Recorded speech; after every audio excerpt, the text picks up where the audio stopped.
Delimitation impact on southern states. Clear కదా. So delimitation అంటే ఏంటి అంటే నియోజకవర్గాలు అంటే కాన్స్టిట్యున్సీస్ యొక్క పునర్విభజన. ఓకేనా. సో రీస్ట్రక్చరింగ్ ది కాన్స్టిట్యున్సీస్, నియోజకవర్గాలు ఏవైతే ఉన్నాయో లైక్ ఎంపీ నియోజకవర్గాలు, ఎమ్మెల్యే నియోజకవర్గాలు ఏవైతే ఉన్నాయో, అంటే ఎంపీ ఎమ్మెల్యే కూడా ఒక నియోజకవర్గం కదా. సో అంటే ఈ నియోజకవర్గాలు ఏవైతే ఉన్నాయో వాటిని బౌండరీస్ని ఆల్టర్ చేస్తారు.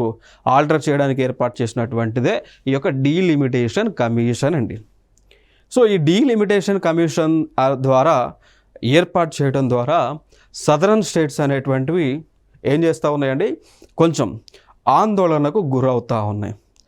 కారణం ఏంటి అంటే ఈ డీలిమిటేషన్ అనేటువంటి ఒక ప్రాసెస్, నియోజకవర్గ పునర్విభజన అనేటువంటి ప్రాసెస్ అనేటువంటిది దేని ప్రతిపాదికన జరుగుతుంది అంటే జనాభా ప్రతిపాదికన జరుగుతుంది. క్లియర్ కదా.